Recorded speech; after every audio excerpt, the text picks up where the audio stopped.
তোমার বন্ধ হবে আখি থেমে যাবে জীবন তোমার বন্ধ হবে আখি দুনিয়াতে আছো তুমি টাকা পয়সা নিয়ে মরার পরে করবে দাফন সাদা কাফন দিয়ে যাইবে তুমি খালি হাতে থাকবে পরে সবে থেমে যাবে জীবন তোমার বন্ধ হবে আখি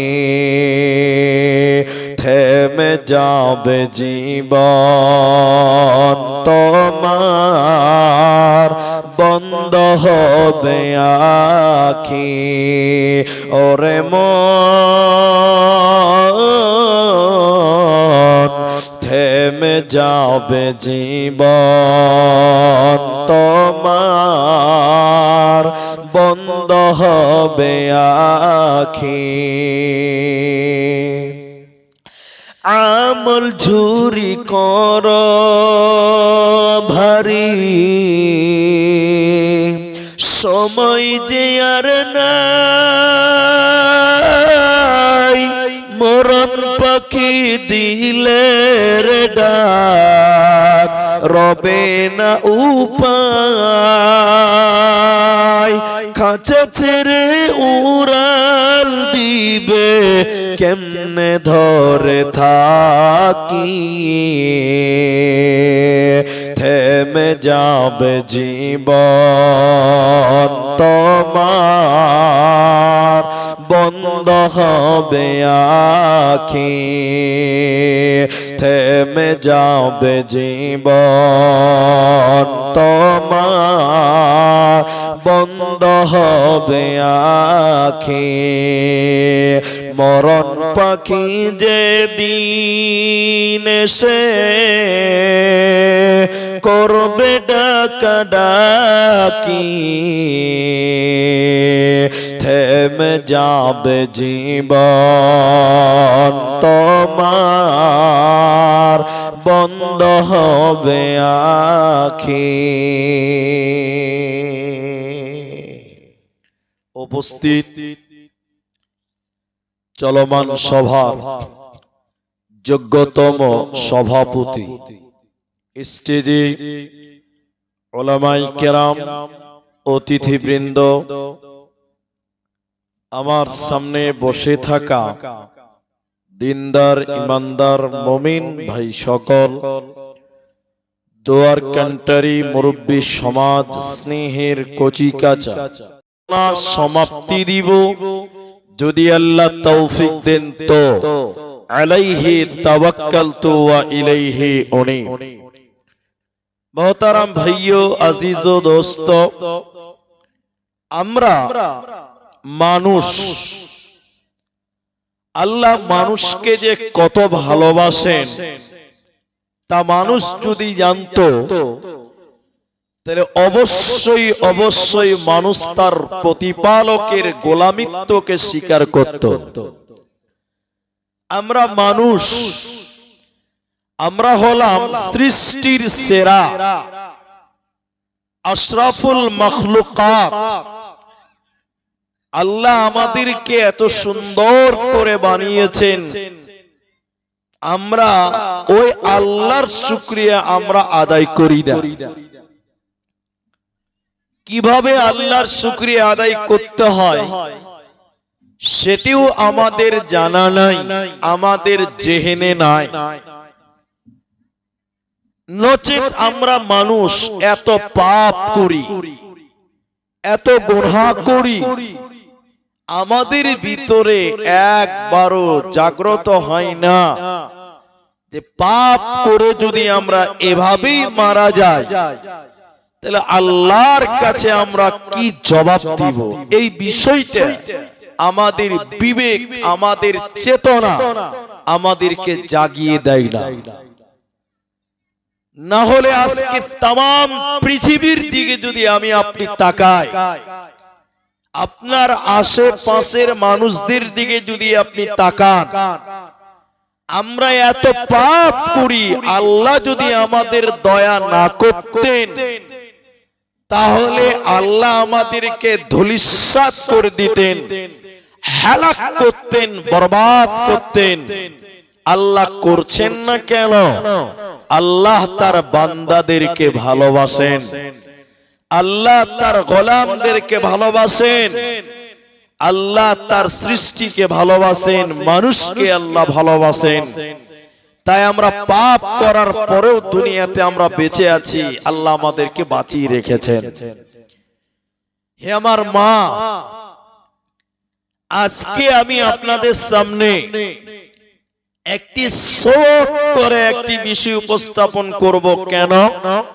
যে এই মাদ্রাসার আর্থিক উন্নয়ন আমি সেদিকটিও নজরে রাখার চেষ্টা করব ইনশাআল্লাহ। আজকে আমি আপনাদের সামনে শুধুমাত্র মুমিন, গতকালকে মুত্তাকির কথা বলেছি, আজকে বলবো শুধুমাত্র মুমিন, মুমিন লোকদের গুণ, মুমিন লোকদের ব্যাপারে আল্লাহ কি সুসংবাদ রেখেছেন। সেই মুমিন হতে গেলে আমাদেরকে কি করতে হবে, আমরা মুমিনদের গুণাগুণ নিয়ে আজকে আলোচনা করব ইনশাআল্লাহ। আল্লাহ কোরআনে মুমিনদের ব্যাপারে অনেক আলামতের কথা বলেছেন, মুমিনদেরকে সুসংবাদ দিয়েছেন। আল্লাহ সূরা তওবাতে বলছেন, অবাশশিরিল মুমিনিন, মুমিনদের জন্য রয়েছে সুসংবাদ। আল্লাহর সুসংবাদ, সেই সুসংবাদের নাম হলো জান্নাত। তাহলে মুমিন লোকের জন্য আল্লাহ জান্নাতের সংবাদ শোনাবেন, জান্নাতের সুসংবাদ দেবেন মুমিন লোকদেরকে। সেই মুমিন কারা? প্রকৃত মুমিন হতে গেলে কি কি গুণে গুণান্বিত হতে হয়, আল্লাহ তাবারাক ওয়া তাআলা সূরা আনফালের ভিতরে 2 নম্বর আয়াত থেকেই আল্লাহ একটা একটা করে মুমিনদের গুণাগুণ আল্লাহ আলোচনা করেছেন। আল্লাহ তাবারাক ওয়া তাআলা বলেন, বিসমিল্লাহির রহমানির রহিম, ইন্নামাল মুমিনুনাল্লাযীনা ইযা যুকিরাল্লাহু ওয়াজিলাত কুলুবুহুম ওয়া ইযা তুলিয়াত আলাইহিম আয়াতুহু যাদাতুহুম ঈমানা।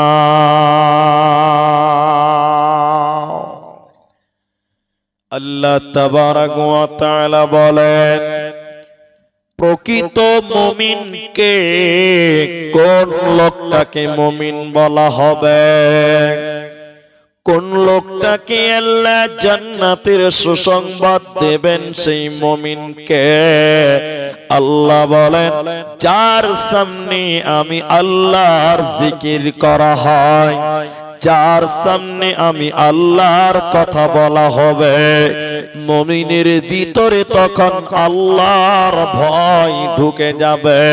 মুমিনের ভিতরে আল্লাহর ভয়ে তার কলিজা থরথর করে কাঁপবে, মুমিন ভীতু সন্ত্রস্ত হবে। মুমিন যখন আল্লাহর জিকির শুনবে, মুমিনের দিল তখন আল্লাহর ভয়ে কাঁপবে। ওই লোকটাকে বলা হয় প্রকৃত মুমিন।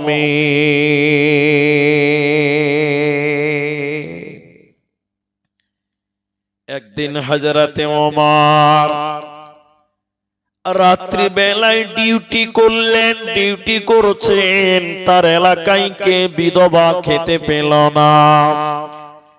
হযরতে ওমর রাত্রি বেলায় ডিউটি করছেন, কে অভাবী গরিব রয়েছে, অভাবে রয়েছে, দুঃখে রয়েছে, কষ্টে রয়েছে, এই খবর নেওয়ার জন্য হযরতে ওমর তিনি হলেন দেশের সর্বশ্রেষ্ঠ প্রধান, তিনি হলেন দেশের প্রধানমন্ত্রী। তা হযরতে ওমর তার দেশে কে খেতে পেল, কে পেল না, কে বিপদে, কে মুসিবতে রয়েছে, এই খোঁজ খবর নেওয়ার কারণে রাত্রি বেলায় এলাকায় ডিউটি করার জন্য বেরিয়ে। এমন সময় উমর বললেন, রে সঙ্গী সাথীরা, হে আমার সাথীগণেরা, তোমরা বলো, রাসূলের সাহাবীরা তোমরা বলো, আল্লাহর নবীর মুখে তোমরা এমন কোন কথা শুনেছ যে কথা শোনার কারণে আমি ওমরের ভিতরে আল্লাহর ভয় ঢুকে যাবে, যে কথা শোনার কারণে আমি ওমরের ভিতরে আল্লাহর ভয় চলে আসবে, এরকম কোন কথা কি তোমরা জানো? একজন সাহাবী বললেন, আমিরুল মুমিনিন ওমর, আমি এমন একটি কথা শুনেছি, আল্লাহ কোরআনে বলেছে ওই কথা শোনার সঙ্গে সঙ্গে আপনার ভিতরে আল্লাহর ভয় চলে আসবে। হযরতে ওমর বললেন, রে আমার সঙ্গী তুমি বলো, এমন কি কথা রয়েছে যেটা শুনলে আমার ভিতরে আল্লাহর ভয় চলে আসবে? পেছন দিকে সাহাবী বলতে লাগলেন, ওমর তুমি শুনে নাও, فمن يعمل مثقال ذرة خيرا يرى ومن يعمل مثقال ذرة شرا يرى। উমর তুমি শুনে নাও, এই রাত্রি বেলায় চলতে চলতে চলতে চলতে তুমি যদি যারা পরিমাণ গুনাহ করো, সরিষা পরিমাণ যদি তুমি গুনাহ করো ওমর, এর কারণে কাল কিয়ামতের দিন তোমাকে জাহান্নাম যেতে হবে। সরিষা পরিমাণ যদি গুনাহ করো, এর আঞ্জাম কাল কিয়ামতের দিন তোমাকে পেতেই হবে, এর বিচার করে আল্লাহ তোমাকে সাজা শোনাবে। হযরতে ওমর বাচ্চা ছেলের মতন ডুকরে ডুকরে ডুকরে ডুকরে কাঁদতে লাগলেন। হযরতে ওমর শিশু নাবালকের মতো ডুকরে ডুকরে কাঁদছেন কেন? ওমরের ভিতরে আল্লাহর ভয় ঢুকে গেল। সরিষা পরিমাণ গুনাহ করলে এর জন্য যদি শাস্তি পেতে হয়, এর জন্য যদি সাজা পেতে হয়, আজকের মুসলমানেরা তোমরা একবার চিন্তা করো, রাত থেকে সকাল পর্যন্ত, সন্ধ্যা থেকে সকাল পর্যন্ত, সকাল থেকে সন্ধ্যা পর্যন্ত সব সময় তোমরা আমরা গুনাহ করো, তাহলে আমাদের কি পরিমাণ শাস্তি পেতে হবে? হযরতে ওমর এই শাস্তির ভয়ে কাঁদলেন, একটি আয়াত শুনে কাঁদতে লাগলেন। পেছন দিক থেকে সাহাবী আবার বলতে লাগলো, ওমর রে তুমি শুনে নাও, লা তাকনাতু মির রাহমাতিল্লাহ, আল্লাহর রহমত থেকে বঞ্চিত হয়ো না, আল্লাহর দয়া থেকে তোমরা বঞ্চিত হয়ো না। তাহলে হযরত ওমর কোরআনের একটি আয়াত শুনে কাঁদছিলেন কেন?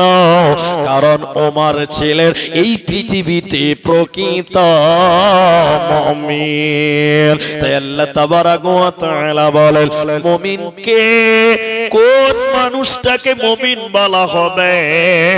যার সামনে আল্লাহর কথা বলা হবে, তখন মুমিনের ভিতরে আল্লাহর ভয় ঢুকবে।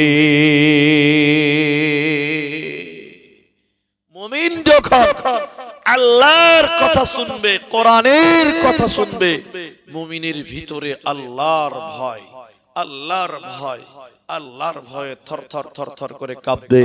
মুমিন তখন গুনাহ করতে পারবে না। আজকে আমাদের আল্লাহর ভয় আছে? আমাদের দিলে আল্লাহর ভয় আছে? আমাদের দিলে তো আল্লাহর ভয় নেই। চলতে ফিরতে উঠাতে বসাতে হার হালাতে আমরা গুনাহ করি। একটা লোক সব সময় গুনার মধ্যে নিমজ্জিত, আল্লাহর ভয় দিলে নাই, আল্লাহর ভয় নেই, আল্লাহ সম্পর্কে জ্ঞান নাই। হযরতে নবী মুহাম্মদুর রাসূলুল্লাহ, জোরে বলুন সাল্লাল্লাহু আলাইহি ওয়াসাল্লাম, তিনি বলছেন ওয়াল্লাযী নাফসি বিয়াদিহি, তিনি বললেন আল্লাহর নবী, ওই আল্লাহর কসম, আল্লাহর কসম, আল্লাহর কসম, যার হাতে আমি মুহাম্মাদের প্রাণ রয়েছে। নবী কসম করে বললেন লাউ তা'লামুনা মা আ'লামুন। এই কাকে ডাকছে যে? লাউ তা'লামুনা মা আ'লামুন। চেয়ারগুলো দাও, চেয়ারগুলো দাও বাবু, চেয়ারগুলো দাও। লাউ তা'লামুনা মা আ'লামুন লা বাকাইতুম কাসীর ওয়ালা যাহিকতুম কলিল।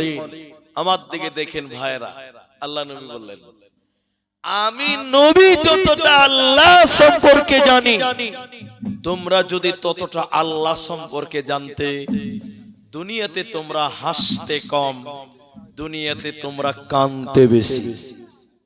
দুনিয়াতে তোমরা হাসতে কম, দুনিয়াতে তোমরা কাঁদতে বেশি। যারা এখানে উপস্থিত হতে পেরেছেন আলহামদুলিল্লাহ। এখন আপনারা বলেন, এখনকার মানুষ হাসে বেশি না কাঁদে বেশি? হাসে বেশি। কেন? আল্লাহ সম্পর্কে জ্ঞান নাই। জালসাতে বসবেন, আপনার চোখ দিয়ে পানি বের হবে যদি আখিরাতের কথা শোনানো হয়, পরকালের কথা শোনানো হয়, চক্ষু দিয়ে পানি বের হবে। আল্লাহ বললেন তারাই তো মুমিন, তারাই তো প্রকৃত মুমিন, যারা কোরআন শুনবে, আল্লাহর কথা শুনবে, তো তাদের ভিতরটা ভয়ে কন্দনরত হবে, তাদের কলিজাতে আল্লাহর ভয় ঢুকে যাবে। এরা হলো প্রকৃত মুমিন। আর তারা দুনিয়াতে গুনাহ করতে পারবে না। কি বুঝলেন? আমাদের ঈমানের সঙ্গে তাদের ঈমানের অনেক পার্থক্য। আমাদের ঈমানের সঙ্গে তাদের ঈমানের অনেক পার্থক্য, যার কারণে আজকে আমাদের ভিতরে আল্লাহর ভয় না। আল্লাহ বলেন যদি আল্লাহকে স্মরণ করে তোমরা আমি আল্লাহকে ভয় করো, আমি আল্লাহকে স্মরণ করে যদি আমার ভয় তোমরা দিলে রাখো, হে মুমিন তোমার কি লাভ হবে? হে মুমিন তুমি কি উপকৃত হবে? নবী বললেন অবশ্যই অবশ্যই উপকৃত হবে। নবীজি বললেন ওয়ারাজুলুন যাকারাল্লাহু খালিয়ান ফাফাজাতুহু আইনাহু, যে ব্যক্তিটা অন্তরে আল্লাহর ভয় রাখবে আর আল্লাহর ভয়ে কাঁদবে, অন্তরে আল্লাহর ভয়, চোখ দিয়ে তার ভয়ে যদি কেউ কাঁদে, আল্লাহর নবী বলেন এই লোককে আল্লাহ কিয়ামতের দিন আরশের নিচে স্থান দেবে। এই লোকের কোনো চিন্তা রবে না, রবে না, রবে না। অতএব মুমিন রে, তোমার দিলে আল্লাহর ভয় রাখো, তুমি মরার পর আল্লাহর আরশের নিচে স্থান হবে, তুমি হবে প্রকৃত মুমিন। তোমার কোনো চিন্তা রবে না, রবে না, রবে না। মুমিনের দিলে আল্লাহর ভয়। হাদিসের ভিতরে আছে বনি ইসরাইলের জামানায় একজন লোক, সহিহ বুখারীতে দুইবার হাদিসটি বর্ণিত হয়েছে। আসরাফ আলার রাজুল, বনি ইসরাইলের জামানায় একজন লোক অনেক পাপ করেছিল, অনেক গুনাহ করেছিল, এমন কোন পাপ নাই যে পাপ সে করে নাই। সব রকম পাপ তার দ্বারা হয়ে গেছিল। লোকটা যেন বয়োবৃদ্ধ হয়ে গেল, চুল পেকেছে, দাড়ি পেকে গেছে, ভুরুগুলো যখন জড়াতে লেগে গেছে, এই লোকটা তার ছেলেদেরকে বলল, বেটা রে, আমি জীবনে অনেক গুনাহ করেছি রে বেটা, আল্লাহ যদি আমাকে ধরতে পারে আল্লাহ সাথে সাথে জাহান্নাম দেবে। অতএব বেটা রে, আল্লাহ যেন আমাকে জাহান্নাম দিতে না পারে, আল্লাহ যেন আমাকে ধরতে না পারে। বেটা, আমি যখন মারা যাব আমাকে কবর দিবি না, আমাকে কবর করবে না, দাফন করবে না, আমার লাশটাকে বেটা পুড়িয়ে জ্বালিয়ে ছারখার করে দিবে বেটা, আল্লাহ যেন ধরতে না পারে। কারণ আল্লাহ যদি ধরে নেয় আমি বাঁচতে পারবো না, পারবো না, পারবো না। গুনাহ করেছে অনেক, কিন্তু ভিতরে আল্লাহর ভয় আছে। ভিতরে কার ভয় আছে? আল্লাহর ভয় আছে। যদি আল্লাহ ধরে নেয়, আল্লাহর ভয়। লোকটা মরে গেছে, অনেক লম্বা কথা। ছেলেরা তার বাবাকে পুড়িয়ে দিল, নদীর ধারে নিয়ে শ্মশান ঘাটে নিয়ে এই লোকটাকে তার ছেলেরা পুড়িয়ে দিল। পুড়ে দেওয়ার পর ছাইগুলোকে দুই ভাগ করল। ক্বালা নিসফাহু ফিল বাররি ওয়াল বাহরে, ওই ছাইগুলো দুই ভাগ করার পর এক ভাগ পানিতে ভাসিয়ে দিল, নদীতে ভাসিয়ে দিল, সমুদ্রে ভাসিয়ে দিল, আর এক ভাগ হাওয়াতে উড়িয়ে দিল, বাতাসে উড়িয়ে দিল। আল্লাহ যেন তার বাপকে ধরতে না পারে। এবার আল্লাহ কিয়ামতের দিনে আল্লাহ তাবারক ওয়া তাআলা ওই লোকটার যে ছাই, ওই পানিকে বলবে, সমুদ্র, ওরে পানি রে, আমার অমুক বান্দার ছাই যেখানে নিয়ে গেছো না কেন এক্ষুনি এনে জমা করে দাও। পানি ছাইগুলো জমা করে দিবে। বাতাসকে বলা হবে, বাতাস, আমার অমুক বান্দার ছাই যেখানে নিয়ে গেছো না কেন এক্ষুনি এনে জমা করে দাও। ওই ছাইগুলো দিয়ে আল্লাহ বডি বানাবেন, দেহ বানাবেন, আর আজরাইল জান কবজ করে আল্লাহর কাছে জান রেখে দিয়েছে। ওই জানটা তার ভিতরে ভরে দেওয়ার পর আল্লাহ এই লোকটাকে কিয়ামতের দিন বলবে, রে বান্দা, তুমি তোমার ছেলে মেয়েদেরকে পুড়িয়ে দিতে বলেছিলে কেন, জ্বালিয়ে দিতে বলেছিলে কেন, কেন কেন কেন তুমি বলে দাও।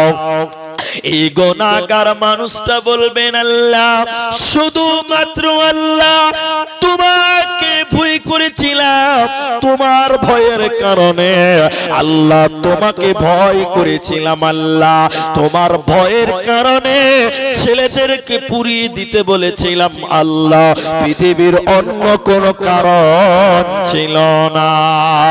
আল্লাহ বলেন, বান্দা, তুমি আমি আল্লাহকে ভয় করেছিলা, তুমি আমি আল্লাহকে ভয় করেছিলা।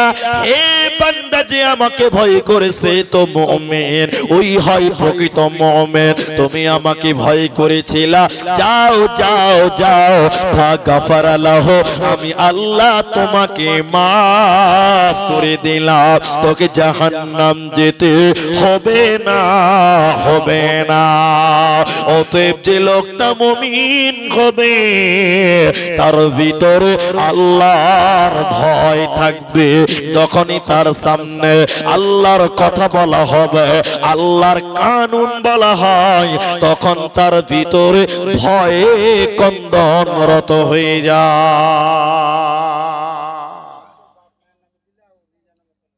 আচ্ছা, এর আগে দিয়েছে একজন 1500, আবার এখন 2500 নিজের জন্য, 1500 মা বাপের জন্য। আচ্ছা, নিজের জন্য 1500, মা বাপের জন্য 500। আরেকজন এর আগে দিয়েছে 500। মাশাআল্লাহ, মাশাআল্লাহ। আচ্ছা, আমাদের সর্দার সাহেব কালকে ওয়াদা করেছিলেন, ওই দেখেন টাকা 5,000 টাকা দিয়ে দিয়েছেন। জি একদম। আচ্ছা, মোস্তফা দাদা তিনি 500 টাকা এই মাদ্রাসায় দিয়েছেন। আলহামদুলিল্লাহ। এই তো ঘড়ির কাঁটায় 9:45 বাজে, তো এখন পর্যন্ত আমার এলাকার মা বোনেরা ভাইরা এখনো আসেননি। আসবে কেমন করে? জিলাপির যা ভিড়, মেলাতে যা ভিড়, ও অত সুন্দর মেলা ছেড়ে জালসায় আসে? হ্যাঁ, ও যদি ওখান থেকে এখানে চলে আসে, ওর জীবনটাই ব্যথা, আর আনন্দই তো করতে পেল না, ওই লিগে তো আসে না। আল্লাহ। যারা রাস্তায় আছেন, অনেকগুলো টাকা অলরেডি, আমার সর্দার সাহেবের সঙ্গে কথা খানিক পরেই বলি, আমি কিছুক্ষণ বলি, ইনশাআল্লাহ আসতে থাকুক। যারা এখন পর্যন্ত রাস্তাঘাটে আছেন, আল্লাহ রাস্তা একটু করে আগান, আসেন, আগিয়ে আসেন, আপনারা আর দেরি না করে প্যান্ডেলের নিচে আসেন। মাশাআল্লাহ, 510 টাকা। আলহামদুলিল্লাহ, সব বরকতে 10 টাকাতে লুকিয়ে আছে, এটা জানেন না আপনারা? সব বরকতে 10-এর ভিতরে আছে, ওটা লাস্টে বলবেন। তাহলে মুমিন, তাহলে মুমিনকে একটু একটু, আচ্ছা, মাশাআল্লাহ মাশাআল্লাহ মাশাআল্লাহ, নারে তাকবীর। এ দেখেন সোনার জিনিস, এটা কি আমি বুঝি না, এটা কি বলে? আংটি, সোনার আংটি। আলহামদুলিল্লাহ, এটা হয়তো মেয়েরা দিয়েছে। সোনার আংটি দেখেন, মাদ্রাসাকে যে কত ভালোবাসে, তালবিল ইলমকে যে মায়েরা কত ভালোবাসে। আরে তালবিল ইলম ছিলাম, মায়েদের রান্না খেয়েছি, জাগির বাড়ি পড়েছি, আল্লাহ, জাগির বাড়ি খেয়ে পড়েছি। মেয়েরা তালবিল ইলমকে, মাদ্রাসাকে অনেক ভালোবাসে। তার বাস্তব প্রমাণ দেখেন, না চাইতেই সোনার আংটি। একবার তাকবীর দেন, নারায়ে তাকবীর।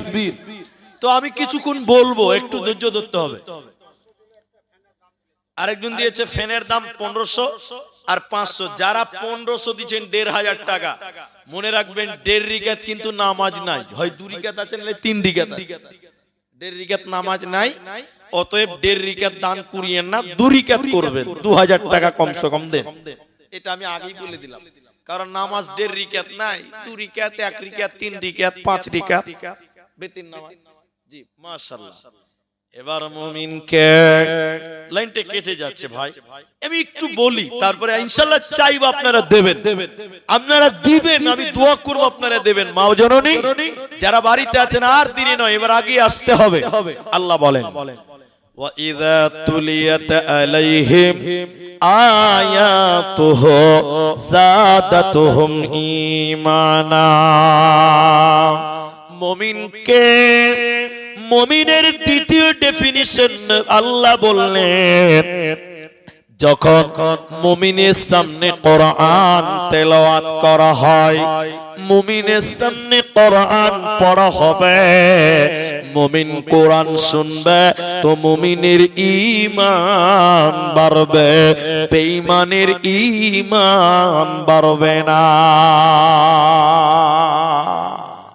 আল্লাহু আকবার। একটা মা আবার দেখেন, সোনার হাতের বালা এবং 500 টাকা একটা কোরআনের দাম দিয়েছে। আল্লাহ, যে মায়েরা সোনা গয়না দিচ্ছেন, আল্লাহ তুমি তাকে খাদিজাতুল কুবরার মতন কবুল করে নাও। জোরে বলুন আল্লাহুম্মা আমিন, আল্লাহুম্মা আমিন। আরে খাদিজা সব দান করে দিয়েছিলেন, সব দিয়ে দিয়েছিলেন নবীকে। নবীজি সব বাইতুল মালে জমা করে দিয়েছিলেন, গরিবের জন্য দান করেছিলেন। খাদিজা বড় লোক ছিল, সব দান করে দিয়েছিলেন। দেখেন আজকেও খাদিজার মতন মা বসে গেছেন, দেখেন হাতের বালা, কেউ হাতের আংটি সোনার খুলে দান করলো। আল্লাহ খাদিজার সঙ্গে কাল কিয়ামতের দিন সাক্ষাৎ করে জান্নাতি দিও। বলুন আরেকবার আল্লাহুম্মা আমিন। মাশাআল্লাহ। আল্লাহ বলেন, মুমিনকে হবে যখন কোরআন তেলাওয়াত করবে, শুনবে, তো মুমিনের ঈমান বাড়বে। আপনারা একটু বলেন, এ ভাই আমার দিকে দেখেন, কোরআন শুনলে নেকি হয়? বলুন, কোরআন শুনলে কি হবে? নেকি হবে। কোরআন পড়লেও নেকি হয়, কোরআন শুনলেও নেকি, কোরআন পড়লেও নেকি, কোরআনের পেছনে সময় দিলে নেকি, কোরআনের পেছনে টাকা দিলেও নেকি, এবং কোরআন শুনলে আল্লাহ ঈমানও বাড়িয়ে দেয়, ঈমানও তাজা করে দেয়। বলুন সুবহানাল্লাহ। ইতিহাস থেকে আপনাকে 2 মিনিট বলছি। মক্কাতে আবু জাহাল, উতবা, সাইবা, যারা বেঈমান, লিডার, বদমাশ, গোটা এলাকায় বলে বেড়াচ্ছে লা তাসমাউ, আল্লাহ কোরআনে বলছেন লিহাদাল কোরআন। কাফেররা বলতো সব চলুক, কিন্তু কোরআন চলতে দেওয়া, এরা বলে না কোরআন চলতে দেওয়া যাবে না, এটা বলতো কাফেরেরা। এটা কারা বলতো একটু বলুন আপনারা, কারা বলতো? কাফেরেরা বলতো। আজকে যারা জালসাতে মেলা লাগিয়েছে এরা ওই কাফেরদের ডিপার্টমেন্টের লোক। জি, আজকে যারা মেলা লাগিয়েছে ওরা ওই কাফেরদের মতন। এরা মেলা লাগিয়ে বলছে সব চলবে না, কোরআন চলতে দেওয়া যাবে না, তোর আমাদের মেলাতে ঘুর, ওই ডিপার্টমেন্টের লোক। আল্লাহ কি বলছেন? তো বলতেন তারা সব চলুক, কোরআন চলতে দেওয়া যাবে না, কিন্তু কোরআনের একটা মহব্বত আছে। জোরে বলুন সুবহানাল্লাহ। আছে না নাই? আছে। আবু জেহেল, উতবা, সাইবা বিদেশ থেকে যারা মক্কায় আসতেন কাবা জিয়ারত করতে, ওদেরকে বলতো ওই ওই ওই ও বিদেশের লোক, আমাদের মক্কাতে একটা পাগল আছে, পাগল, তোমরা তার কথা শুনবে না। বলুন নাউজুবিল্লাহ। পাগল মানে নবীকে বলছে পাগল। বাইরের লোকেরা বলছে কোন পাগল রে বাবা, যার জন্য এলান করা হচ্ছে কোন ডিজাইনের পাগল। তখন কিছু কিছু লোক বলছে ওই চল পাগল দেখবো, কিন্তু শুনবো না। কেন? শুনতে মানা করেছে, দেখতে তো মানা করেনি। চলো দেখবো, শুনবো না। তখন আরেকজন লোক বলছে কেমন করে দেখবি, কি করে শুনবি না, এটা আবার কেমন করে হবে? তখন বলছে দেখ কানের ভিতরে আঙুল ভরে দে, তাহলে শুনতে পাবি না, চোখ তো খোলা, দেখতে পাওয়া যাবে কিনা।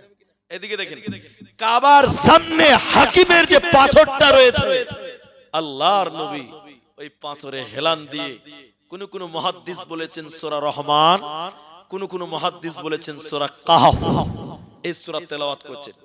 নবীজির মুখে তেলাওয়াত, বেঈমানেরা কান বন্ধ করে নবীর সামনে দাঁড়িয়েছে। তারা তো পাগল দেখার জন্য এসেছে, নবী দেখার জন্য নয়। নবীজির চেহারা, নবীজির সূরত, নবীজির সৌন্দর্য দেখে তারা অবাক হয়ে বলেছিল এত সুন্দর চেহারা, এত নুরানি চেহারা, ইনি কোনদিন পাগল হতে পারে না, পারে না, পারে না। তারা কান থেকে আঙুল সরিয়ে নিল, নবীজির জবানে কোরআন শুনল। নবীজির মুখে যখন কোরআন শুনল, সঙ্গে সঙ্গে তারা গোসল করে এসে নবীজির কাছে কালেমা পড়ে তারা ঈমান আনলো। তাহলে কোরআন এমন একটি কিতাব, কোরআন মানুষকে ঈমান দিতে পারে। আল্লাহ বলেন কোরআন যখন শুনবে তখন যারা ঈমানদার ওদের ঈমান বাড়বে, ঈমানের ঈমান বাড়বে না, বাড়ে না। এরপরে আল্লাহ বলেন মুমিনকে, কোন লোকটাকে মুমিন বলা হবে? 3 নাম্বার গুণ আল্লাহ বলেন ওয়ালা রাব্বিহিম ইয়াতাওয়াক্কালুন, মুমিন আল্লাহর উপরে তাওয়াক্কুল করবে, আল্লাহর উপরে ভরসা করবে। মুমিন কোনদিন হতাশ হতে পারে না, হবে না, হবে না। ওই যে জুমার দিন বলেছিলাম, আপনাদের মনে আছে কিনা? আমি জুমার দিন আপনাদেরকে বলেছি এখন পশ্চিম বাংলায় এসআইআর হচ্ছে। এসআইআর নিয়ে বহুত লোক মারা গেল, সুসাইড করলো, জান দিয়ে দিচ্ছে গো এসআইআর এর ভয়। কিন্তু বলেন ভয় দিবেন, ভীতু সন্ত্রস্ত করবেন কে? আল্লাহ। এই ভীতু ভয় অবস্থায় ধৈর্য ধরবো কার উপরে? আল্লাহর উপরে। আল্লাহ বলছেন ওয়ালা নাবলুওয়ান্নাকুম বিশাইইম মিনাল খাউফ, আল্লাহ কোরআনে বলছেন ওয়ালা নাবলুওয়ান্নাকুম বিশাইইম মিনাল খাউফ, আমি মুমিনকে পরীক্ষা করব ভয় দিয়ে। কি দিয়ে? ভয় দিয়ে। এই যে এসআইআর এর ভয়, বিভিন্ন রকম ভয় আমাদের ভিতরে, আমরা হতাশ হব না, ভরসা করব কার উপরে? আল্লাহর উপরে। আপনার কিসের ভয়? হযরত ইব্রাহিম, হে আমার মা আপনি শুনেন, জলিলুল কদর ইব্রাহিম নবী হাত পা বেঁধে এবার তাকে আগুনে ফেলবে। আগুন দাও দাও দাও দাও করে জ্বলছে, আগুনে ফেলবে, বাঁচার কোনো পথ নাই। ওই টাইমে হযরত ইব্রাহিম বলল, হাসবুনাল্লাহু ওয়া নি'মাল ওয়াকিল, আমার জন্য আমার আল্লাহ যথেষ্ট, আমাকে বাঁচাতে পারবে একজন, তিনার নাম আল্লাহ। আল্লাহর উপরে ভরসা করলো। ইব্রাহিমকে তারা পুরতে পারেনি, পারে নাই, পারে না। কার উপরে ভরসা করেছিল? আল্লাহর উপরে ভরসা করেছিল। এখন আপনার আমার ভরসা আছে? হযরত মূসা জলিলুল কদর আরেকজন নবী, তিনি ফেরাউন পৃথিবীর শ্রেষ্ঠ বদমাশ একজন লোক। ফেরাউন তার লোকদেরকে নিয়ে মূসাকে তার চেয়ে মারবে, মারবে, মেরে ফেলবে। হযরত মূসা আগে, ফেরাউন পেছনে, ফেরাউনের লোক পেছনে। হযরত মূসা আগে, মূসার লোকজন আগে। দৌড়তে দৌড়তে দৌড়তে সামনে চলে এলো লোহিত সাগর। অনেকে বলে নীল নদী, অনেকে বলে নীল নদী। নীল নদী লয়, ওটা হলো লোহিত সাগর। মূসার সামনে লোহিত সাগর, পেছন দিক থেকে তারা করছে, ফেরাউন তারা করছে, কাফেররা তারা করছে। মূসার সঙ্গীরা বলতে লাগলো, ও নবী মূসা, তোমার উপর ঈমান এনেছি, কিন্তু মরতে পারবো না, মরতে আমরা রাজি নয়। বাঁচবো কি করে বলো? বাঁচার কোনো উপায় নাই। পেছনে ফেরাউন আমাদেরকে তারা করছে, সামনে সমুদ্র, এখন আগ সমুদ্রে ঝাঁপ দিলে তো মারা যাব, না ঝাঁপ দিলে ফেরাউন মারবে, তাহলে আমরা বাঁচবো কি করে তুমি বলো? এই এদিকে দেখেন, মূসা আলাইহিস সালাম কি বলেছিল? কাল্লা, মানে কখনো নয়, কখনো নয়, আমি মরব না। কি বলেছিলেন? আমার সাথে আল্লাহ রয়েছে। জোরে বলুন সুবহানাল্লাহ। আমার সাথে কি আছে? আল্লাহ রয়েছে, আল্লাহ ভরসা। তা আল্লাহ কি করেছেন? এই মুসলমান, আল্লাহ ফেরাউনকে, মূসাকে বলে, এই মূসা, তোমার হাতে লাঠি আছে? বলে আছে। লাঠিটা মারো, পানিতে মারো, পানিতে, পানিতে। মূসার হাতে ছিল লাঠি, মূসা পানিতে মেরেছে লাঠি দিয়ে। পানি দুই দিকে ভাগ হয়ে গিয়ে মাঝখান দিয়ে একটা ন্যাশনাল হাইওয়ে রাস্তা হয়ে গেছে। বলুন সুবহানাল্লাহ। তাহলে আল্লাহ ভরসা। কার ভরসা? আল্লাহর উপর ভরসা। হযরত নবী মূসা ওই সমুদ্রের মাঝখানে রাস্তা হয়ে গেল, তিনি তার লোকদেরকে নিয়ে গেল। ফেরাউন বলছে আমিও যাব। ফেরাউন বলছে তোরা যাবি তো আমরা যাব না। ফেরাউন নিজেরাও রাস্তায় নেমে গেল। দুদিকের পানি এসে ফেরাউনকে চুবিয়ে মারলো, ডুবিয়ে মারলো। তখন ফেরাউন বলছে, আর ফেরাউন বলছে, আমানতু বিরাব্বিকুম মূসা ওয়া হারুন। কি বলছে? হে মূসা, তুমি আল্লাহকে বলো তোমার আল্লাহর উপরে আমি ঈমান আনছি। আচ্ছা, তখন ঈমানে কোনো লাভ আছে? নাই। তাহলে আমি যেটা বলছি আল্লাহ ভরসা। আর একটা দেখাই, ছোট্ট করে বলবো, বেশি সময় লাগবে না। আমাদের নবীকে তেড়েছিল, রাতের অন্ধকারে পালিয়ে যাচ্ছে। কোথা থেকে? মক্কা থেকে। সকাল হয়ে গেছে, কাফেরেরা খোঁজ করছে, নবীকে যেখানে পাবে পটি পটি করে কাটো, পিস পিস করে কাটো। নবীকে খোঁজার জন্য বেঈমানেরা বেরিয়ে গেল। সকাল হয়ে গেছে, একটা গর্তে লুকিয়েছে মুহাম্মাদুর রাসূলুল্লাহ, সঙ্গে রয়েছেন আবু বকর। অনেক ঘটনা আছে, লম্বা আমি বলছি না।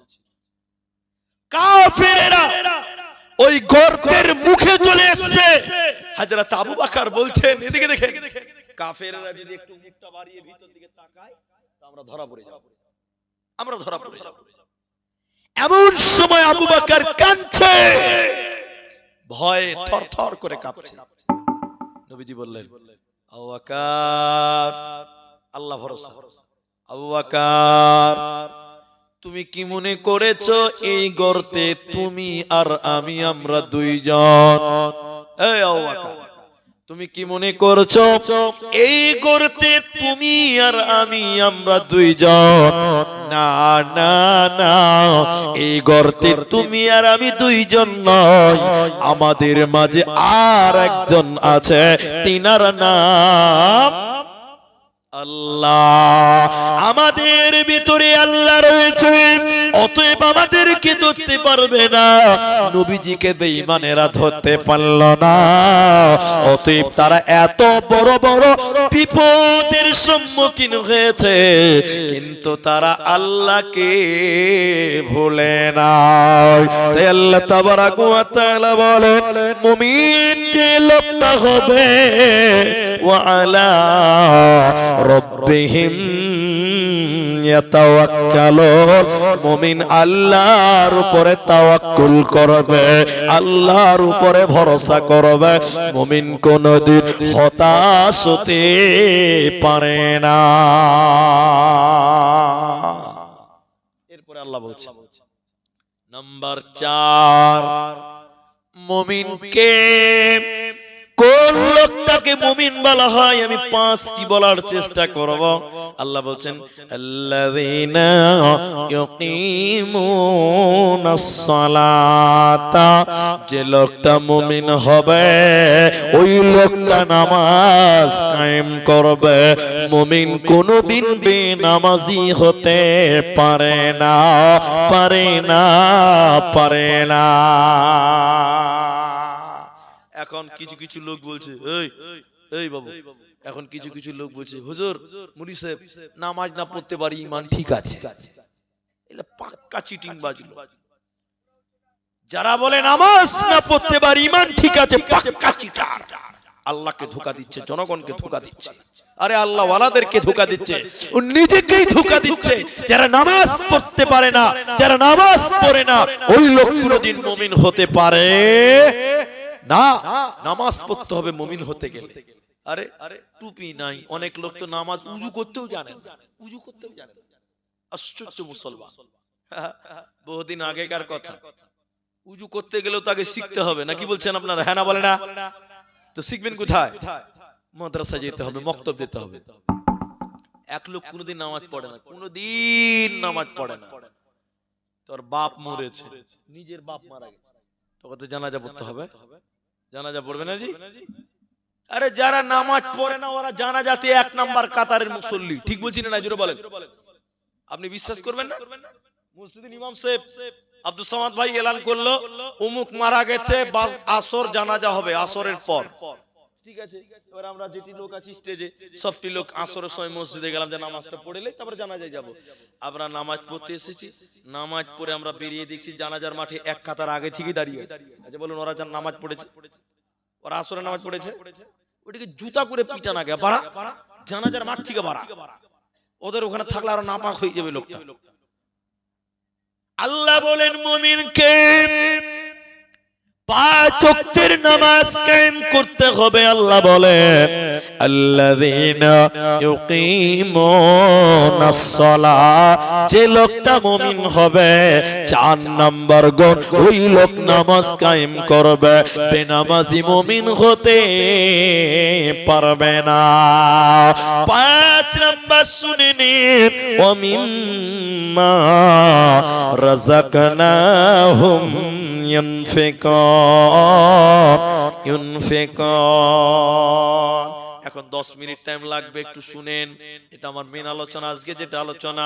আল্লাহ বলেন মুমিনের 5 নাম্বার গুণ, যে লোক মুমিন হবে ও আল্লাহর রাস্তায় দান করবে, আল্লাহর রাস্তায় ব্যয় করবে, মালকে দান করবে। মুমিন কোনদিন বখিল হতে পারবে না। কেমন দান করবেন আমার দিকে দেখেন, তাহলে বুঝতে পারবেন। এই দানের পরিমাণটা দেখেন, দানের পরিমাণ মোতার প্রান্তে। হযরতে বেলাল এলান করলেন, এদিকে দেখেন, ও মদিনার লোক, আনসার মুহাজিরেরা শুনে নাও, যুদ্ধে যেতে হবে, অস্ত্র কিনতে হবে, পোশাক কিনতে হবে, ঘোড়া কিনতে হবে, উট কিনতে হবে। যুদ্ধের জন্য কোনো টাকা পয়সা নাই, তোমাদের যার কাছে যে মাল আছে এনে মসজিদে নববীতে জমা করে দাও। আমার এই 5 মিনিট শুনেন, যারা যেদিকে খেয়াল করছেন আমার দিকে খেয়াল করেন। নবী এলান করলেন, যার কাছে যে মাল আছে দ্বীনকে বাঁচাবার জন্য, কোরআনকে বাঁচাবার জন্য, ইসলামকে বাঁচাবার জন্য জিহাদে যেতে হবে, যার কাছে যে মাল আছে এনে মসজিদে নববীতে জমা করে দাও। সাহাবীরা কয় টাকা দান করেছিলেন? মা বোন কয় টাকা দান করেছিল খালি দেখেন। হযরতে উমর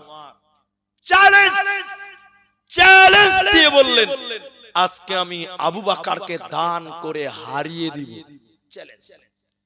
হযরত আবু বকর কম লয়, হযরত উসমান বললেন, যত লোক ইসলামের জন্য যুদ্ধ করতে যাবে অর্ধেক লোকের খরচ আমি উসমান একাই বহন করব। বলুন সুবহানাল্লাহ। সেদিন লোক ছিল 30,000। কত হাজার? 15,000 লোকের খরচ হযরত উসমান একাই বহন করবে 3 মাস। কত মাস? 15,000 লোককে 3 মাস খেতে দেবে, 15,000 উট লাগবে। তাহলে টাকার পরিমাণ কত হবে? 1.5-2 লাখ টাকা হবে মনে হয় নাকি? আল্লাহু আকবার। 15,000 উট, একটা উটের দাম যদি 50,000 হয়, 15,000 উটের দাম কত? ক্যালকুলেশন করে, আপনার মেমরি কাজ করবে না। কত দান করেছিলেন একজন সাহাবী? প্রায় 8 কেজি, 5 কেজি, মতান্তরে 2.5 কেজি সোনা দান করে দিয়েছিলেন। জোরে বলুন সুবহানাল্লাহ। একজন সাহাবী 32 কেজি চাঁদি দান ঘোষণা করলেন। 32 কেজি। সুবহানাল্লাহ কি কালকে বলবেন? সুবহানাল্লাহ।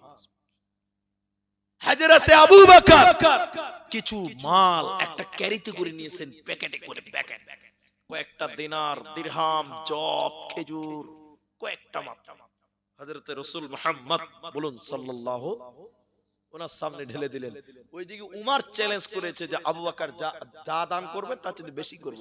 আজ এবার বলেন, আবু বকর এরকম একটা ব্যাগে করে নিয়ে এসেছে কয়েকটা টাকা, কয়েকটা গম, কয়েকটা খেজুর, কয়েকটা জব।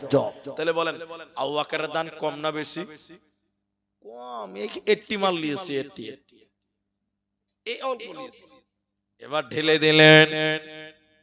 কেউ 2.5 কেজি সোনা দিয়েছে, 32 কেজি চাঁদি দিয়েছে। ওই মদিনার মেয়েরা গলার হার খুলে দিয়েছিল, সোনা দানা খুলে খুলে দিয়েছিলেন। হযরত উমর অর্ধেক মাল কেউ দিলেন, বললেন আল্লাহর নবী গো, আমার বাড়িতে যা মাল আছে তার অর্ধেক দিয়ে দিলাম। কেউ বলল 3 ভাগ দিয়ে দিলাম, কেউ বলল 1 ভাগ দিলাম। হযরত আবু বকর এরকম ঝুলাতে করে কিছু টাকা, কয়েকটা গম, কয়েকটা খেজুর নিয়ে এলো, রাসূলের সামনে দিল। নবীজি বলেন, আবু বকর রে, উমর তোমাকে চ্যালেঞ্জ দিয়েছে, তুমি যা দান করবে তার চাইতে বেশি উমর করবে। তো আবু বকর তুমি কি দান করলে তুমি বলো?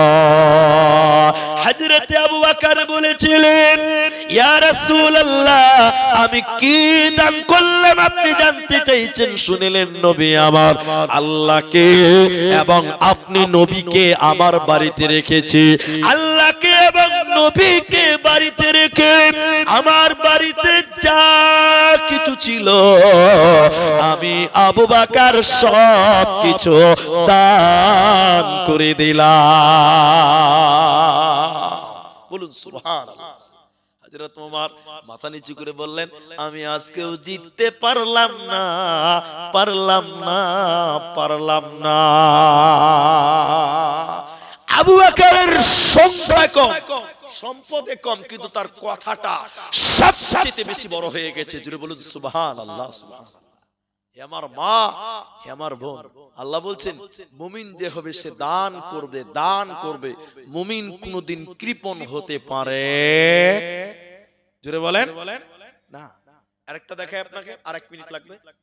উসমান, বীরে উসমান, যার ঘটনা বীরে উসমান। মদিনা একটা কুয়ার ঘটনা আপনাদের মনে আছে কিনা জানি না, মনে করা। এদিকে দেখেন, এই তোমরা কথা বলছো কেন? এদিকে দেখো, গুজু গুজু গুজু গুজু করছে, ওটা ভালো নয়। আমার দিকে দেখো।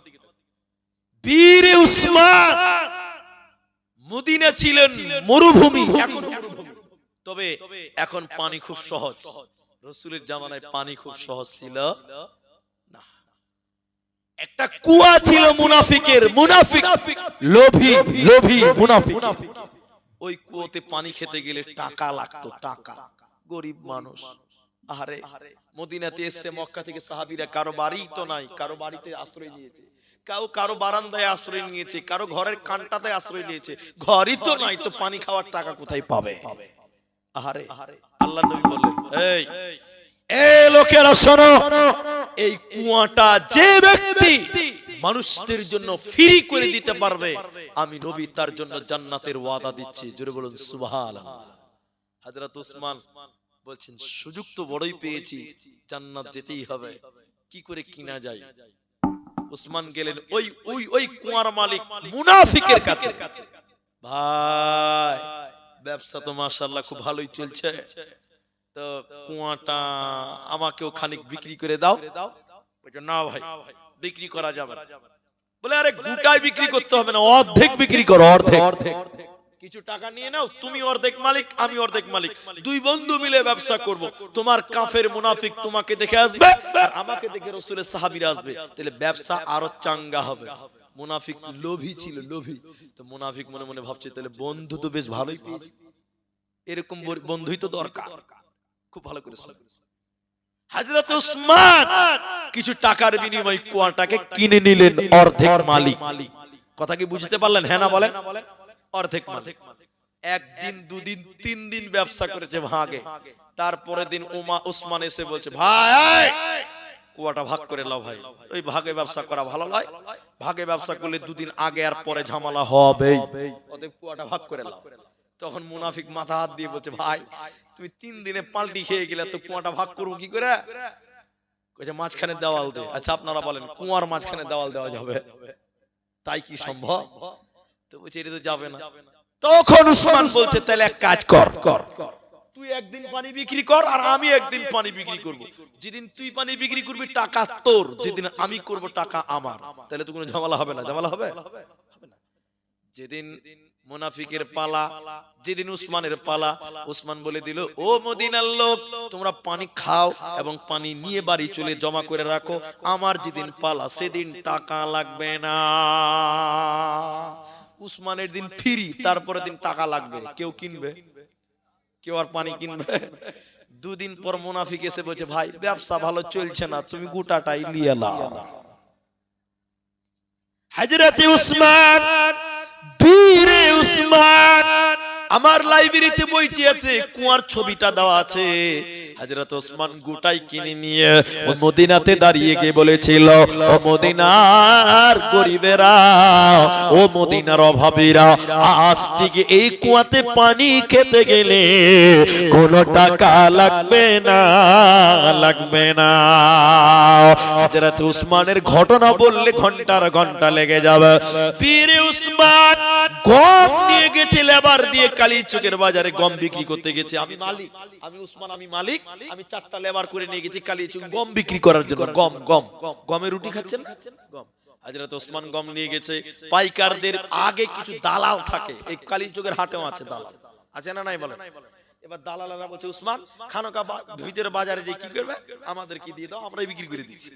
উসমান বলছে, জি না, আমি ওই পৈলোক লয়, বাজারে দেখবো কি দাম চলছে, যে দাম মাল বিক্রি হচ্ছে ওই দামে মাল বিক্রি করব। আমি 1 টাকা বেশি খেয়ে ওই ব্যবসায়ীদের লস করতে পারবো না। হযরত উসমান বললে, তোমরা মার্কেট ঘুরো, আমি ওই দোকানটা রেডি করি, মালগুলো রেডি করি, সাজাই, বিক্রি করতে হবে। এবার দেখতে পেল উসমান মদিনার বাজারে গরিবেরা এত গমের দাম গরিবেরা গম কিনতে পাচ্ছে না, এমনি বাড়ি চলে গেল। যাচ্ছে হযরত ওসমান গরিবদেরকে ডেকে ডেকে ডেকে ডেকে বলছে, তোমাদের কাছে কি টাকা পয়সা কিছু আছে? বলে কিছু আছে, কেউ বলছে কিছু নাই। ওসমান বললেন, যাও যাও যাও, আমার এই গমগুলো তোমরা ভাগযোগ করে নিয়ে চলে যাও। এবার ওই দালালগুলো এসে বলছে, ওসমান আমাদের কি দিলে না? ওই ল্যাংটা গরিব যাদের পরনে জামা কাপড় নাই, ওই রকম গরিবেরা তোমাকে কি দাম দিল? তাকে দিলে আমাদেরকে দিলে না। হযরত ওসমান বলছে, বন্ধুরে, তারা আমাকে যে মাল দিয়েছে, তারা যে দাম আমাকে দিয়েছে, কিয়ামত পর্যন্ত তোমরা সে মূল্য দিতে পারবে না। কি দিল তারা? কি দিয়েছে তারা? তাদের তো পরনে জামা কাপড় নাই। হযরত ওসমান বলল, আমি আমার গমগুলোকে আল্লাহর জান্নাতের বিনিময় দিয়েছি রে। আমি এর বিনিময় কাল কিয়ামতের দিনে জান্নাত পাবো, এরই জন্য গমগুলো আমি দান করলাম। আল্লাহ তাবারাক ওয়া তাআলা বলেন, আল্লাযীনা ইউকিমুনাস সালাহ, যে মুমিন হবে ও নামাজ কায়েম করবে, ওয়া মিম্মা রাযাকনাহুম ইউনফিকুন, যে মুমিন হবে রে আল্লাহর রাস্তায় মাল দান করবে। মুমিন বখিল হতে পারে না, পারে না, পারে না। একটা কথা বলবো মা বোন, এই চা খাওয়া, এই 10টাতেই চা, আল্লাহ, এদের মতন কমিটি জীবনে কোথাও পাবেন না, আর পাইও না। চা ফ্রিতে দিচ্ছে যেমন তেমন বাবা। এদিকে দেখি, একটা কথা মায়েদেরকে বলবো, আমি একটু হাত বাড়াবো এই গরিব মাদ্রাসার জন্য। হে আমার মা, অনেকের নিজের জন্মদাতা বাপ পিতা কবরে দিয়েছেন, এই জায়গায় জানাজা হয়, এখান থেকে জানাজা পরে কবরে রেখে চলে এসেছেন। এই যে বলছিলেন আমাদের সালাহুদ্দিন হাক্কানি ভাই, বলছিলেন যে অনেকেই মারা গেছে যারা মাদ্রাসার ভিত দিয়েছে, অনেকে আজকে নাই যারা মাদ্রাসা শুরু করেছিলেন। অনেকেরই বাবা নাই, অনেকেরই মা নাই, অনেকেরই আত্মীয় স্বজন এই মাদ্রাসা শুরু করে চলে গেছেন। আমি বলবো ওই সকল মায়েদের জন্য, ওই সকল ভাইদের জন্য, ওই সকল বাপদের জন্য যারা মারা গেছে, কবরে শুয়ে আছে, আপনার দিকে তাকিয়েছে, আজকের এই মাদ্রাসা আপনারা তাদের জন্য দান করতে হবে। আমাকে অনেকেই দান দিয়েছেন, সোনা গয়না দিয়েছেন। আমি এখন আপনাদেরকে বলবো, হে মা, সাহাবীরা হাজার হাজার লক্ষ লক্ষ টাকা দান করেছেন। আজকে এই ফুল্লুর বাধান, কলেজ মোড় বাথান, এই মাদ্রাসা আপনাদের কি দিল? এই মাদ্রাসার জন্য আজকে জানাজার জায়গা হয়েছে, এই জায়গাটা মাদ্রাসার জন্যই হলো। আজকে এই মাদ্রাসার জন্য আপনারা এই মাদ্রাসার মাঠে আজকে জালসা করতে পারছেন। এতদিন পেরেছেন, বাইরে জালসা হয়েছে, আপনাদের দান, আপনারা দিয়েছেন টাকা, তার বদলে আজকে নিজেদের জায়গাতে আপনারা জালসা শুনছেন। এই জায়গাতে একদিন জানাজা হয়, এই জায়গাতে জানাজার নামাজ হয়। আমার মায়েরা, আমার ভাইয়েরা, এই মাদ্রাসার জন্য যদি আপনারা এগিয়ে থাকেন, হাত বাড়ান, দানের হাত প্রশস্ত করুন, আগামীতে এই মাদ্রাসা থেকে হাফেজ তৈরি হবে, এই মাদ্রাসায় থেকে আমার মতন আব্দুর রহমান তৈরি হবে, এই মাদ্রাসা থেকে সালাহুদ্দিনের মতন আলেম তৈরি হবে। এই মাদ্রাসার ছাত্ররা আপনার জানাজায় এসে বলবে, আল্লাহুম্মা গফির লিহাইয়িনা, আল্লাহুম্মা গফির লিহাইয়িনা ওয়া মাইয়িতিনা। এই মাদ্রাসার ছাত্ররা আপনার জানাজায় এসে দোয়া করবে, আল্লাহ এই মানুষটাকে তুমি maaf করে দাও। এই মাদ্রাসার জন্য আপনাদেরকে দাঁড়াতে হবে। আমি আজকে আপনাদেরকে গত বছরও চেয়েছিলাম, আজকেও চাইছি আপনাদের কাছে, এই গ্রামের অনেক প্রভাব প্রভাবশালী ব্যক্তি আছেন যারা 50,000 টাকা এই মাদ্রাসায় দিয়ে থাকেন, 60,000 টাকা গত বছরও দিয়েছেন। আপনাদের মতন ভাইয়েরা আর আপনার মতন মেয়েরা নবীর জামানায় সোনা গয়না টাকা পয়সা দিয়েছেন, আজকেও সোনা দিয়েছেন আমার মায়েরা আমার ভাইরা। আজকেও আমি 50,000 টাকা, 40,000 টাকা, 20,000 টাকা, 10,000 টাকা আপনাদের কাছে আবেদন করব। আর মায়েরা আপনাদের কাছেও 5,000 টাকা, 10,000 টাকা সোনা দানা দাবি করব। আজকে একজন প্রথম দান, একজন প্রথম দাতা যিনি 50,000 টাকা দিবেন, যিনি 20,000 টাকা দিবেন, যিনি 10,000 টাকা দিবেন, যিনি 5,000 টাকা দেবেন। আজকে আমরা একটা সুযোগ পেয়েছি, নিজের মায়ের জন্য একটু আমরা দোয়া করে যাব। আমার মায়ের জন্য আমি দোয়া করব, আমি আপনার বাপের জন্য একটু দোয়া করব। ভাই একজন শুরুয়াত করেন, যিনি দিবেন একটা বড় দান। আপনার যেমন পজিশন আছে, আপনি 20,000 পারলে 20,000, 50 পারলে 50,000, 10,000 পারলে 10,000, 5,000 পারলে 5,000 টাকা। একজন আল্লাহর বান্দা একটা শুরু করেন, একটা ভালো দান। আমি প্রথম দানের দোয়াটা শুরু করব ইনশাআল্লাহ। আপনার দেখে পরবর্তীতে যারা দান করবে, আপনি তাদের কাছ থেকেও নেকি পেতেই থাকবেন, আপনি তাদের কাছ থেকেও নেকি পেতেই থাকবেন। অনেক মা বোনেরা 50, 100, 500 টাকা দিয়েছেন, সোনার আংটি দিয়েছেন, সোনার হাতের পলা দিয়েছেন। আমার ভাই শুরু করেন, একটা 10,000 টাকা দিয়ে শুরু করেন, একটা 10,000 টাকা প্রথম দাতা। এই মাদ্রাসার জন্য, এই মাদ্রাসাটাকে টিকিয়ে রাখেন ইনশাআল্লাহ। এই মাদ্রাসার তালেবে ইলম, এই মাদ্রাসার ছাত্ররা আপনার জানাজা, এই জায়গাতে জানাজা হয়, আপনার জানাজার নামাজে দোয়া করবে। ভাই একটা 10,000 টাকা শুরু করেন আমার ভাইরা এবং মা বোন। আপনারা যেমন হাতের দিলেন, আপনারা যেমন আংটি দিলেন, ঠিক কোন মা একটা গলার মালা দেন, সোনার না পারলে চাঁদি দিবেন, কিন্তু গলার একটা মালা। এই দেখেন আলহামদুলিল্লাহ, কানের দিয়ে দিয়েছেন আলহামদুলিল্লাহ, সোনার কানের বালা এক জোড়া দিয়েছেন, মাশাআল্লাহ। নারায়ে তাকবীর। ইয়া হাইয়্যু ইয়া কাইয়্যুম বিরহমাতিকা নাস্তাগীথ ইয়া জিল জালালি ওয়াল ইকরাম। আল্লাহ তোমার বান্দি দেখো কানের গয়না দান কবুল করিয়া নাও তুমি রহমান। খাদিজার মতন তুমি কবুল করিবে, খাদিজার মতন তুমি কবুল করিবে, আয়েশার সাথে তুমি জান্নাত দানিবে। আমি আব্দুর রহমান আল্লাহ দোয়া দিব কত। কেউ আল্লাহ আংটি দিল, কেউ হাতের দান, তার সঙ্গে কেউ দেখো কানের দিল দান, মিলিয়া ঝুলিয়া আরো টাকা কত দিল। এই দান গুলি আল্লাহ করিও কবুল। আল্লাহুম্মা সাল্লি আলাইহি, আল্লাহুম্মা বারিক আলাইহি, আমিন আমিন আমিন। ভাই একটা 10,000 টাকা শুরু করেন, ইনশাআল্লাহ আপনারা 50,000 টাকাও দেবেন। আমি এমন লোককেও চিনি, এমন লোকও আছে ইনশাআল্লাহ, এই বাধান ফুল্লুর বাধান কলেজ মোড় এই এখানে আছেন। আমি তাদের নাম বলবো না, ইনশাআল্লাহ নাম বলার আগেই তারা চলে আসবেন, এটা আমার বিশ্বাস যে আমি আপনাদের ইমাম, আপনারা আমাকে ফাঁকি দিতে পারবেন না।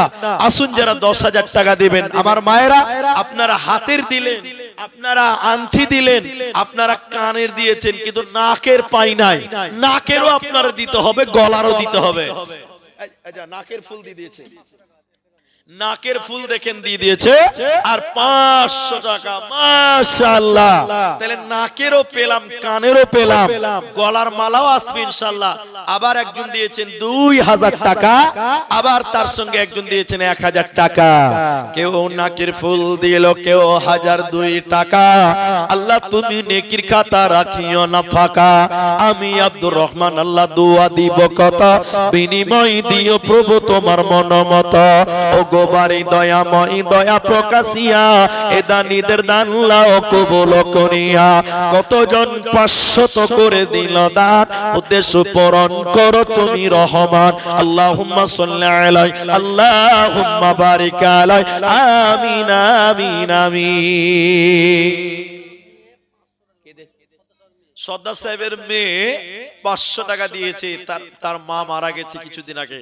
ইয়া হাইয়্যু ইয়া কাইয়্যুম আল্লাহুম্মা গফির লানা ওয়া ইয়াতিনা আল্লাহুম্মা গফির লাহু ওয়ারহামহু। আল্লাহ গো, মেয়ে দিয়েছে মায়ের জন্য, মা কবরে চলে গেছে, কবরবাসী হয়েছে। তোমার নবী বলছে আল মাইয়িতু কাল গারিব, আল্লাহ গো মাইয়াতের কবরের শাস্তি তুমি maaf করে দাও। আল্লাহু আকবার। 10,000 টাকা একজনও নেই। শুরু করেন আল্লাহর বান্দা। আমি নাম বলতে লাগলে আপনারা অপমান হবেন, আমি কিন্তু না দিলে নাম বলবো। 10,000 টাকাই মাদ্রাসা, আপনাদের মাদ্রাসা, অনেকের আপন প্রিয় মাদ্রাসা। এই মাদ্রাসা আজকে কত দূর এগিয়েছে, আগামীতে ইনশাআল্লাহ হাফেজ হবে এই মাদ্রাসা। 10,000 টাকা কার মা? ফকিরার মা 150 টাকা দিয়েছেন, 1,500 টাকা দিয়েছেন। আর বেনামিতে 150 দিয়েছেন। একটু অসুস্থ আছেন, দোয়া চেয়েছেন, 1,500 টাকা দিয়েছেন, অসুস্থ আছেন। ইয়া হাইয়্যু ইয়া কাইয়্যুম আল্লাহুম্মা আসবিল ওয়াস রব্বান নাস ওয়াশফি আনতা শাফি লা শিফা ইল্লা শিফাউক শিফাআন লা ইউগাদিরু সাকামা। আল্লাহ গো, তোমার বান্দি আল্লাহ অসুস্থ হয়ে আছে মাবুদ, 1,500 টাকা দিয়েছে মাওলা। তুমি ডাক্তারের ডাক্তার, সার্জনের সার্জন, আল্লাহ তুমি ব্যক্তির অসুস্থকে সুস্থ বানিয়ে দাও। ইয়া জাল জালালি ওয়াল ইকরাম, আল্লাহ তুমি তাকে আরোগ্য দান করো, শিফায়ে কামিলা আজলা দান করো। আমিন আমিন। তাইলে